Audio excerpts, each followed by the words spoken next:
Kur e mora testin dhe kur e pash, unë edhe shoqja ime, vajza në fjalë, ishim motra të gjakut. Përshëndetje të nderuar zonja dhe zotri. Sot pranë jush do të vi me letrën e radhës. Një rrëfim në fakt tepër i ndjeshëm dhe shumë i dhimbshëm. Këtë letër ma ka shkruar një vajzë nga Tirana, e cila tregon tmerrin të cilin e përjeton në jetën e saj. Ajo di një të vërtet për shoqen e saj të ngushtë, por nuk ka guximin që t'ia thotë. Kuptoni se për çfarë të vërtete bëhet fjalë. Përshëndetje Tiranë. Po të shkruaj në këtë ditë të diel për të ndarë një dhimbjen time që ka muaj që e mbaj në shpirt. Shoqëritë e vërteta mbeten që nga shkolla e mesme. Dhe unë shoqen të cilën e kam në krah, e kam shoqe që nga shkolla e mesme. Jemi njohur rastësisht. Ajo mësonte në një klasë tjetër dhe unë në një klasë tjetër. U bëm shumë mike sepse kishim natyra të përbashkëta. Kishim mendime të përbashkëta dhe kishim ide të përbashkëta. Mendonim bukur dhe mirë për njëra tjetrën. Filluam shumë të afrohemi, hynim dhe dilnim në familjet e njëra tjetrës. Por gjithmonë nga ana e babit tim, ky ishte një dyshim shumë të madh. Vajza në fjalë ishte rritur në një familje tjetër, domethënë e kishin adoptuar. Nuk ishte rritur me nënën e saj. Nënën e saj as nuk e njihte, por as edhe nuk i kishin folur. Çuditërisht. Dhe më interesantja në këtë mes ishte se kjo vajzë nuk dinte fare për origjinën e familjes. Nuk është se e veja shumë në këto pyetje sepse nuk doja që të ndjeshte keq, por kur ajo fliste ndjeshte shumë mirënjohëse dhe falënderuese për prindërit të cilit i kishin kushtuar dashurinë. Ditët kalonin dhe duheshte të bëjmë një test ADN-je për të kaluar një vizë drejt shteteve të largëta. Nuk e them se ku, se do të kuptohet familja se kush është. Të dyja vendosëm që të shkonim pas shkollës së mesme të punonim atje, teksa ishim me studime sepse paguheshte shumë shtrenjtë. Tani jemi në vitin e 4 të studimeve. Kur e bëm testin e ADN-s, aty lindën dyshimet e para, që unë dhe ajo përtej shoqërisë mund të kemi diçka më shumë. Ditën që duheshte të shkojmë të marrim rezultatin, unë ika e vetme. Nga që nga ky test, ne duheshte të përfitonim një certifikat nga familjarët tanë. Kur e mora testin dhe kur e pash, unë edhe shoqja ime, vajza në fjalë, ishim motra të gjakut. Aty unë u shokova. Njerë fillimisht mendova se mos vallë është bërë ndonjë gabim gjatë kohës kur është bërë testi. Por jo, nuk mund të bëhet një gabim tek ADN.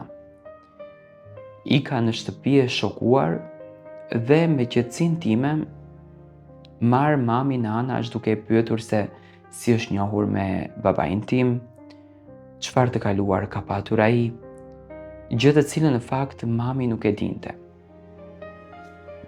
Duke logjikuar të gjitha veprimet e babait, që gjithmonë domethënë më pyeste shumë në mënyrë të detajuar, se kush është shoqja ime, qoftë kjo apo ndonjë tjetër, aty kuptova që babai po fsheh një të vërtetë. Dhe unë nuk ja thash. Nuk ja kam thënë edhe sot.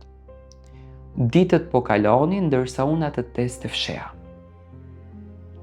E prisha komplet rrugtimin tonë dhe i thash asaj një gënjeshtër që gjas me ne nëse do të shkonim atje, do të përfundonim në trafikim. Ajo u stresua dhe tha shqyr na pas ka dashur Zoti. Sot e kësaj dite, shoqja ime, apo motra ime, nuk e di këtë të vërtetë. Jam në një presion jashtëzakonisht të madh. Ndonjëherë mendoj që të ulem dhe t'ia tregoj. Ndajmë kohën bashk, pim kafe bashk, rim bashk.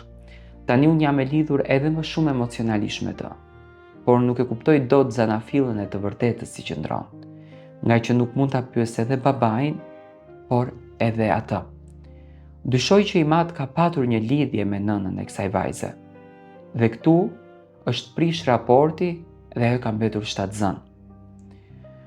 Do doja që kjo e vërteta të dilte dhe unë ta merja motrën time siç duhet ta marr. Jemi e njëjta gjenerat. Do me thënë, nga analiza që bëj unë, tradhtia mund të ketë ndodhur kur babi ka qenë i martuar. Dhe çuditërisht mund ta ketë lënë shtatzën nënën e saj. Mendojmë që ta pyes babin të hap këtë të vërtetën, por e kam frikë. E kam frikë se çfarë do të ndodhë. Mos kjo histori do të merr krejtësisht pesh tjetër. Dhe më pas ndoshta ne do të pendohemi për vendime që marrim. Dua të marr mendimin apo mësimin tuaj. A t'ia them njëherë kësaj vajze të vërtetën dhe të kërkojmë nënën e kësaj vajze, edhe pse ajo nuk e shprehën dëshirën për ta takuar nënën e vet, apo thjesht të ulem dhe ta flas me Timati, një të vërtetë që ndoshta i ndër vite e ka mbajtur të fshehur. Jam munduar që të provokoj mamin tim, por ajo çuditërisht nuk din asnjë gjë. Do me thënë se po të dinte ma kishte thënë. Shqetësimet e një gruas gjithmonë ndahen. Jam në siklet. Sonte pikërisht duhet ta takoj motrën time, që ajo nuk e di që ne jemi motra.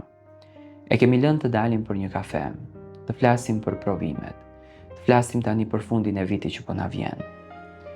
Është shumë e lumtur, është shumë happy, është shumë e kënaqur, është njëri shumë pozitiv, që nga karakteri i saj merr vetëm të mirat, e jo të këqijat. Por frika mua më ka kapluar. Nuk mundem më këtë të vërtet ta mbaj brenda vetes, se e shikoj që po më shkatron, e shikoj që po më shndron në një njeri tjetër që unë në të vërtet nuk dua që të jem. Ju lutem më shkruani. Unë do t'i lexoj të gjitha komentet dhe dua të marr mendimin tuaj. Është më e mira që unë ta plas këtë të vërtetën në familje, apo është më e mira që unë ta hesht dhe le ta thon ato kur ta ndjejnë, ose nuk do ta thon fare. Unë mendoj që e vërteta del gjithmonë para se të ikim nga ky univers. Ky është universi që në fund të gjitha të vërtetat i nxjerr në dritë. Kam nevojë për mësimin tuaj dhe mendimin tuaj. Ju lutem më ndihmoni. Jam në një siklet jashtëzakonisht të madh. Do të thënë, kjo vajzë dëshiron të merr mendimin tuaj se çfarë të bën me të vërtetën e jetës së saj.